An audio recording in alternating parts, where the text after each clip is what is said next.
From the Weather NorCal Command Center, this is your morning update. You want to go where to buy a new refrigerator? Steve's A to Z Appliance in Cottonwood? In Cottonwood? Just a 10-minute drive. And they'll save us money. New and used, honest, reliable, factory-trained repair service and parts, and they'll save us money. And dispose of this thing? We gotta make the short drive to Steve's A to Z. Thanks, son. Steve's A to Z Appliance, front and main streets in Cottonwood. Drive a little, save a lot. Well, happy Monday morning to you. We got a lot to talk about again here, and of course it's the fires and Hillary. We've been hearing about Hillary all weekend long, and of course the fires.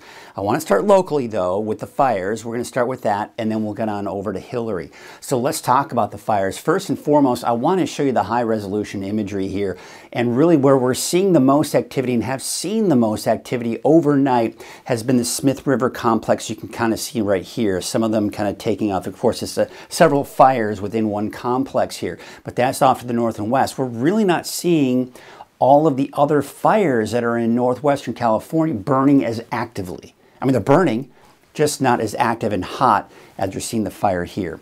All right, we're going to take you to the weather computer now, and we're going to kind of show you fire tracker. Now, a couple of things one main thing that I've kind of included in this is you have this little gauge right here, this legend.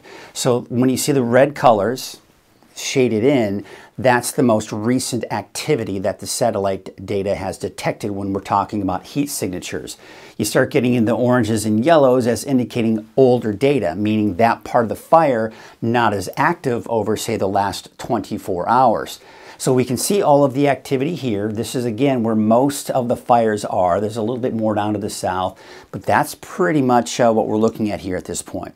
So one of the things that I've been doing since these fires started is giving you a general idea of looking at the fire perimeter and the distance of that fire perimeter from certain communities.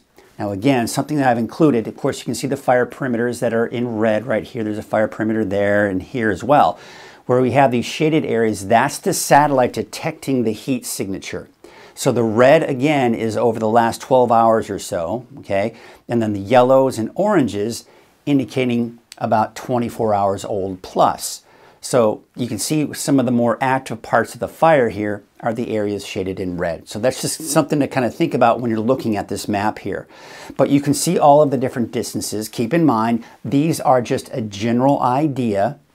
Now, what we're more concerned about with the Malone fire, and let me kind of step out of here. You've got the U-Fish fire here, and that's getting about 6.6 miles. So both of those, a little over 6 miles from Happy Camp. That's what we're most concerned about there. And of course, for the head fire, about 7.5 miles from Side Valley. We take it to the south end of the fire, and you can see Etna, it's about 20.9 miles there. But when we look at the Scott fire, it's a little bit closer at 14.2. Now we do have Fort Jones here, 12.4 from the head fire, about 17.3 miles from Wairika. Let's take it to the south now. We're looking at the deep fire. We continue to see the south side continue to grow a little bit more, and it is unfortunately moving closer to the Trinity Alps Resort now at 2.7 miles. Still fairly active on this side of the fire as well, but we're not seeing as much activity on the north and northeast side as well. All right, let's take you down to the south now. We're still in the deep fire. And we're looking at Highway 299, Helena, Junction City, and Weaverville, all of these still over 10 miles from the deep fire. Off to the north and west, we are now looking at the Smith River complex, and again, it's several fires. So you can see most of the activity on this part of the fire has been to the south, so there's been a little bit of growth that way. And of course, we're also seeing on the the southeast side here as well. And these two fires have kind of joined forces, if you will, unfortunately. So this is really one of the most active fires that we have right now. And you can see some of the distances there. It hasn't really changed much for Crescent City, at about 15.5 miles.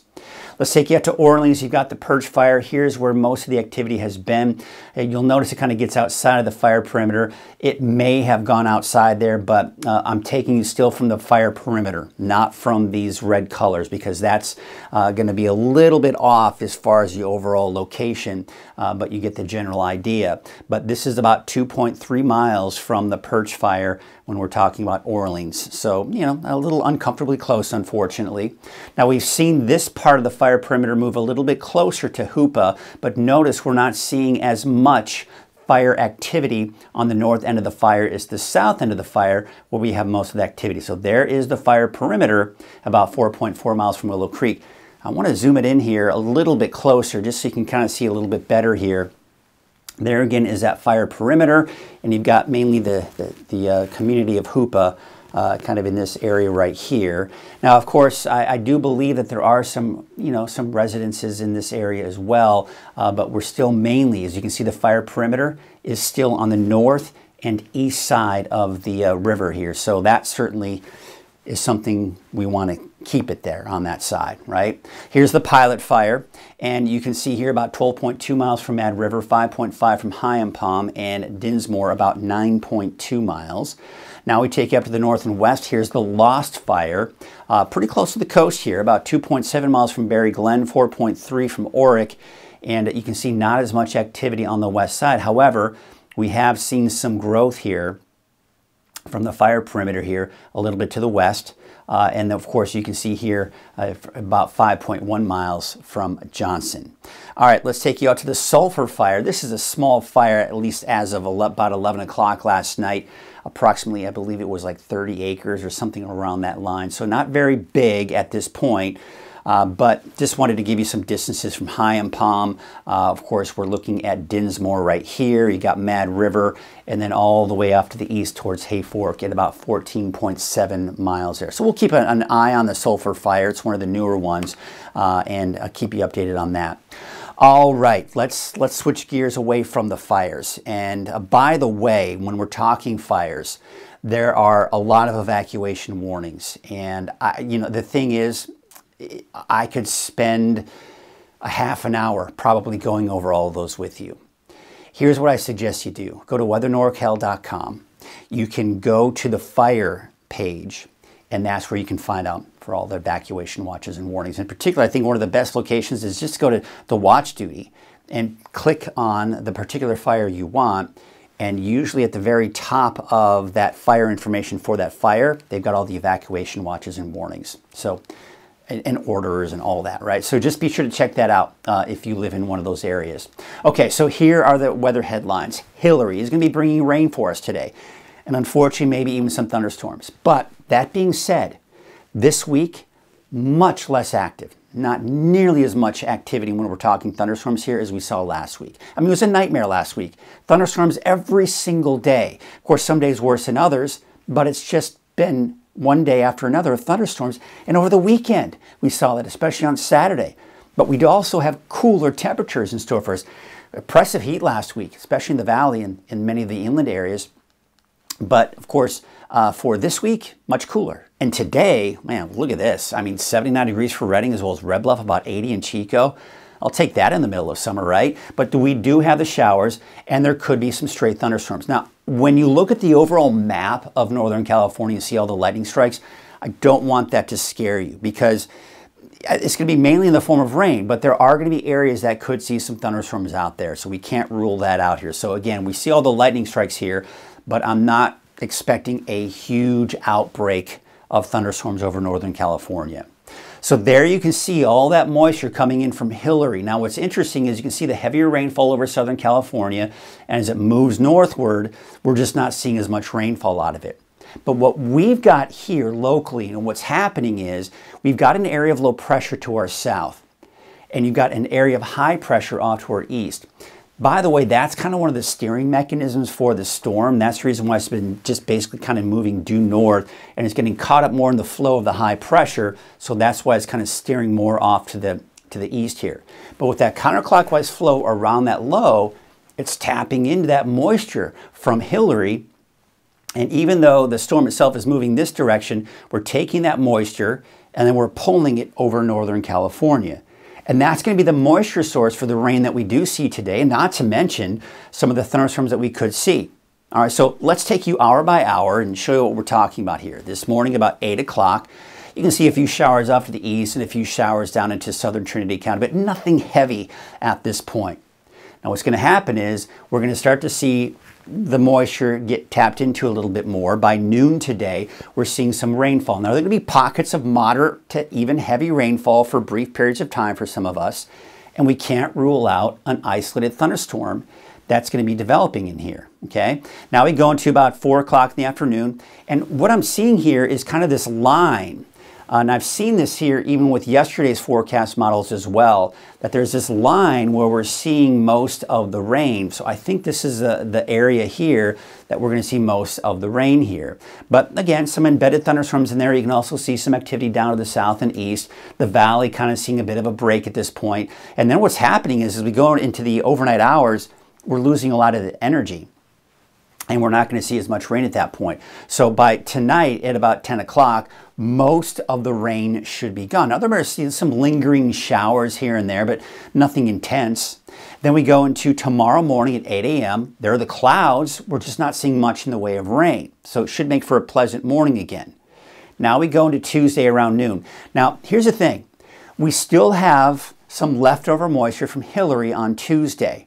And if we see enough clearing, especially the first half of the day, we could see some pop-up showers and thunderstorms. But that may be a little bit more hard-pressed based on what we're seeing here. We're not seeing a lot of clearing.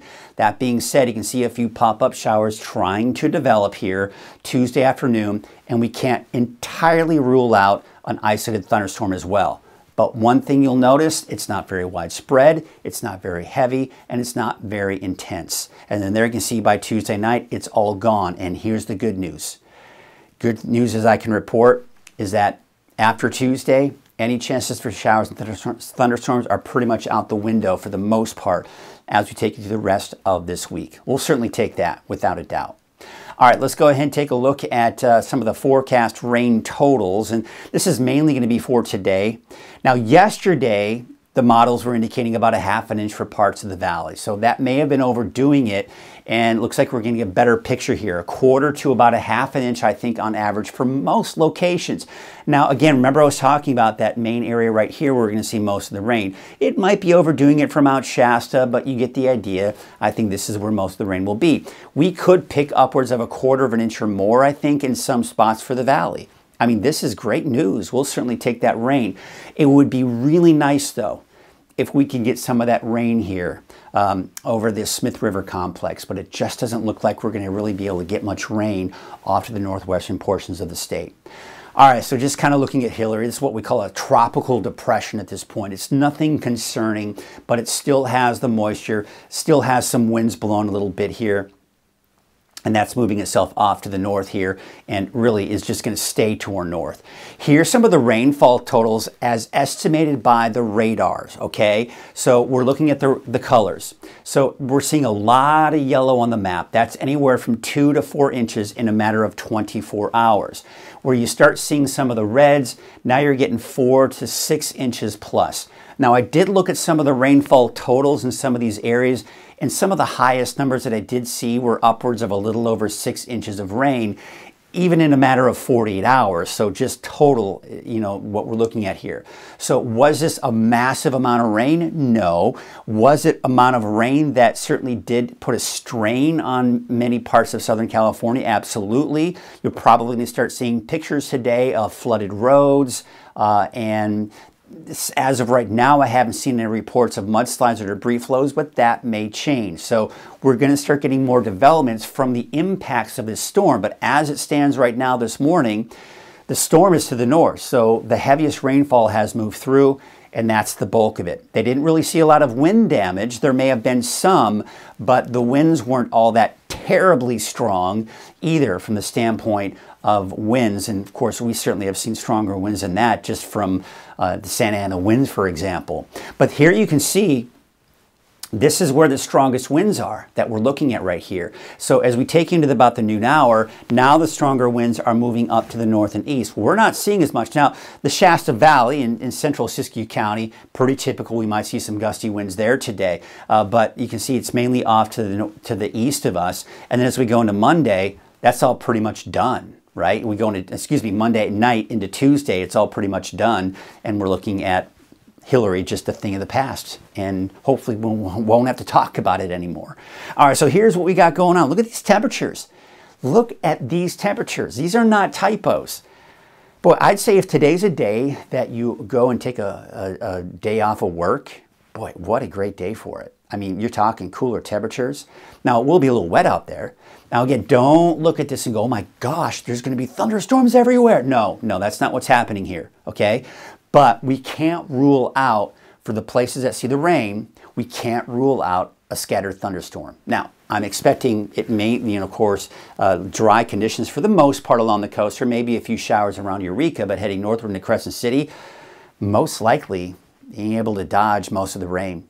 All right, so here's a look at your 7-day outlook. So again, I put that chance for thunderstorms in there. Now Tuesday, you saw that on Futurecast. There wasn't much going on there, but there is a slight chance. So I'm keeping it in there for now. Then we go into Wednesday, it's gone. Now, there is a weak disturbance, nothing to worry about, that'll pass through the north part of the state. So places like El Turris, maybe even Susanville, maybe a chance for a shower late Thursday night into early Friday morning. But that's it. You're just looking at mainly dry conditions and no more lightning strikes. That's the good news, and I'm just so thrilled to be able to report that finally. Here's a look at your 7-day outlook for Redding. Again, chance for thunderstorms, otherwise just showers today. I've also included that slight chance for your Tuesday, but otherwise it's dry. And look at these temperatures. Yes, we're looking at the much cooler temperatures today, and yes, we're going to be warming back up, obviously, but I don't anticipate it to really get that much warmer. We're talking low to mid 90s for Wednesday, Thursday, and even Friday. And looks like another drop going into this upcoming weekend in the upper 80s to low 90s.